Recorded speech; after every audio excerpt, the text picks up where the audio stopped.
एक छोटे से शहर में माधव नाम का एक आदमी अपनी पत्नी बिमला और 5 साल के बेटे राहुल के साथ रहता था। माधव के घर से थोड़ी दूर पर एक झील थी। झील बहुत ही बड़ी और खूबसूरत थी। वहाँ हमेशा लोग अपने बच्चे और परिवार के साथ घूमने आया करते थे। माधव उन लोगों को अपनी नाव में बिठाकर झील की सैर कराता था। कुछ दिन बाद झील के पास एक बहुत बड़ा मॉल खुल जाता है।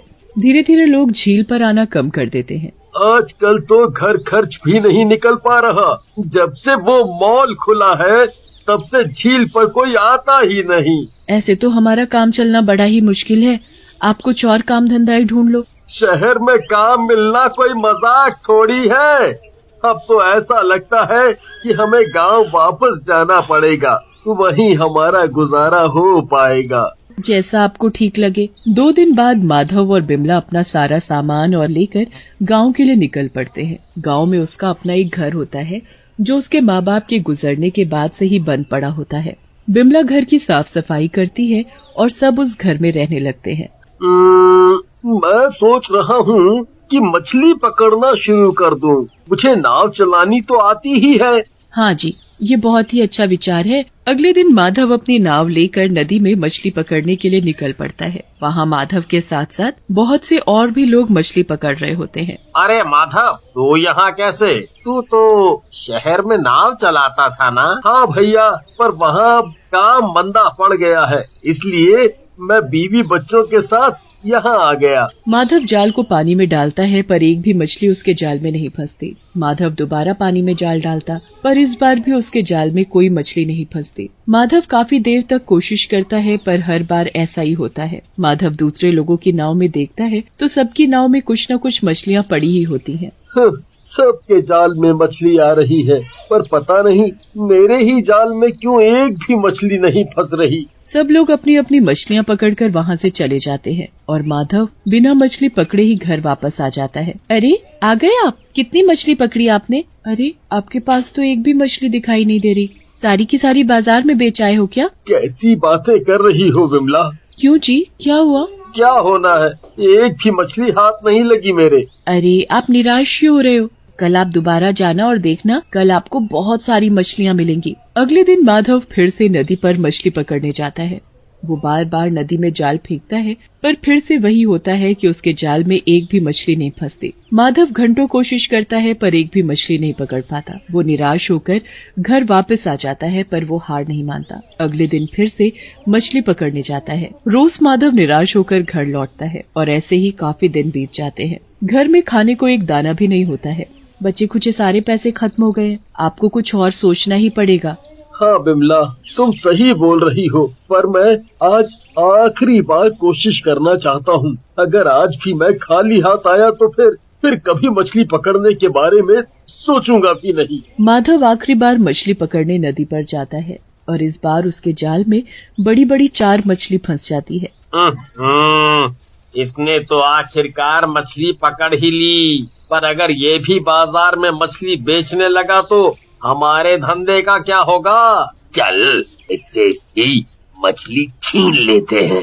ये क्या कर रहे हो? ये क्या कर रहे हो तुम लोग? ये मछलियाँ मैंने पकड़ी हैं। ये मेरी है। मेरी मछलियाँ मुझे वापस दे दो। मेरा बच्चा भूखा है।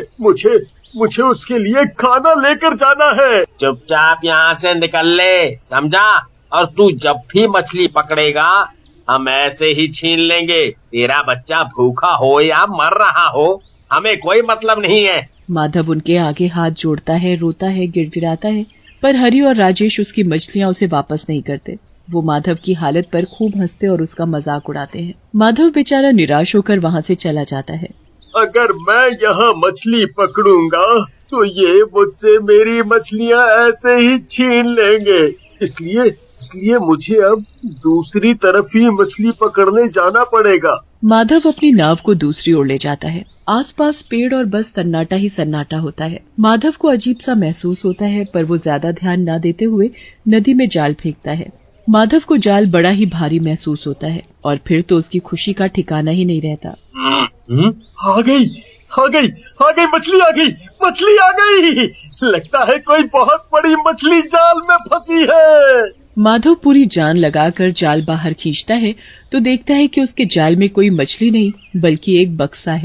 अरे ये क्या है? माधव उस बक्से को नाव में रखता है और फिर उसे खोलकर देखता है तो उसमें एक भूतिया बच्चा होता है। हे भगवान, ये तो किसी भूत का बच्चा है।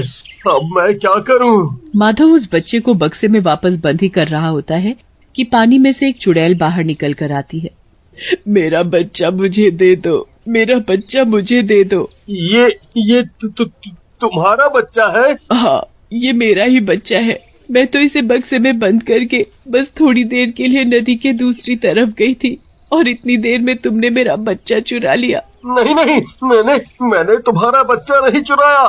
मैं तो यहाँ मछली पकड़ने आया था और जब मैंने जाल पानी में डाला तो उसमें ये बक्सा फंस गया। नहीं चुराया तो दे दो मेरा बच्चा मुझे वापस, मैं इसके बिना नहीं रह सकती।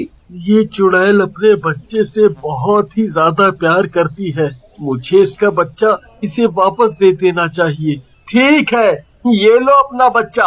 मैं इसे कोई नुकसान पहुंचाना नहीं चाहता। मेरा भी एक बच्चा है जो 2 दिन से भूखा है। मैं तुम्हारा दर्द समझ सकता हूँ। भूखा? पर क्यों? मैं रोज मछली पकड़ने आता हूँ ताकि उसे बेचकर पैसे कमा सकूँ, पर एक भी मछली मेरे जाल में नहीं आती। आज जैसे तैसे मैंने 4 मछलियाँ पकड़ी थी, पर वो भी किसी ने मुझसे छीन ली। अब मेरे पास एक भी पैसा नहीं बचा जो अपने बीवी बच्चे का पेट भर सकूं। 2 दिन से वो भूखे हैं और मैं कुछ नहीं कर पा रहा। तुमने मुझे मेरा बच्चा वापस किया है, मैं इसके बदले तुम्हारी मछली पकड़ने में मदद करूंगी। चुड़ैल अपने बच्चे को बक्से में आराम से लिटा देती है और माधव के साथ नाव में बैठ जाती है। उसके बाद चुड़ैल जाल को पानी में फेंकती है और ढेर सारी मछलियाँ जाल में फंस जाती हैं। माधव खुशी से चिल्लाने लगता है। अरे वाह, इतनी सारी मछली! तुमने तो कमाल ही कर दिया। मैं तुम्हारा धन्यवाद कैसे करूं? तुमने मुझे मेरा बच्चा वापस कर दिया, उसके बदले तो ये कुछ भी नहीं है। अब से रोज यहाँ आना और मैं तुमको रोज मछलियाँ पकड़ कर दूंगी। क्या? सच में? हाँ बिल्कुल सच। चलो अब मुझे नदी में वापस जाना होगा, मैं चलती हूँ। चुड़ैल अपना बक्सा लेकर नदी में कूद जाती है और माधव मछलियाँ लेकर अपने घर जाता है। इतनी सारी मछली देखकर बिमला तो हैरान ही रह जाती है। हे भगवान, कहाँ एक भी मछली हाथ नहीं लग रही थी और आज इतनी सारी मछली। आखिर ये चमत्कार कैसे हो गया? माधव बिमला को सारी बात बताता है। बिमला को तो यकीन ही नहीं होता कि एक चुड़ैल ने उसके पति की मदद की है। अच्छा, अब मैं इनको बाजार में बेचने जा रहा हूँ। आते वक्त घर का राशन लेता आऊंगा। जी ठीक है।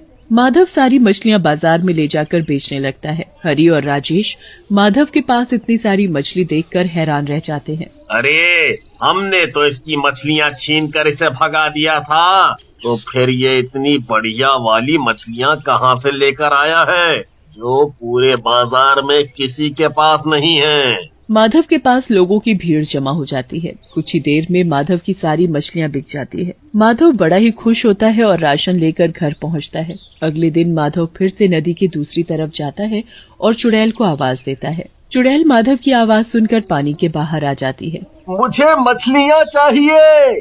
चुड़ैल माधव की नाव में बैठती है और फिर से जाल को नदी में डालती है। एक ही बार में जाल में बहुत सारी मछलियाँ फंस जाती है, जिनको माधव बाजार में ले जाकर बेच देता है और अच्छे पैसे कमाता है। अब माधव रोज उस चुड़ैल के पास जाने लगता है और चुड़ैल उसे रोज ढेर सारी मछलियाँ पकड़ कर देती है, जिसे माधव बाजार में बेचकर खूब सारे पैसे कमाता है। एक दिन हरि और राजेश माधव को डरा धमका कर उससे सारी बात पूछ लेते हैं। अब हरि और राजेश के मन में लालच आ जाता है और अगले दिन वो चुड़ैल के बक्से को जाल फेंक कर चुरा लेते हैं। चुड़ैल गुस्से में पानी के बाहर आती है। कौन हो तुम लोग?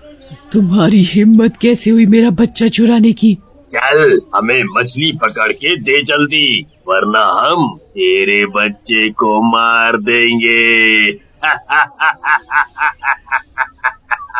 चुड़ैल ये बात सुनकर बहुत डर जाती है, पर पीछे से माधव आकर हरि और राजेश से चुड़ैल के बच्चे को छीन लेता है। जब तुम लोगों ने मुझसे कल सारी बात पूछी थी, तभी मुझे शक हो गया था कि तुम कुछ ऐसा ही करने वाले हो। माधव सही सलामत चुड़ैल को उसका बच्चा दे देता है। आज तुमने दोबारा मुझे मेरा बच्चा दिया है।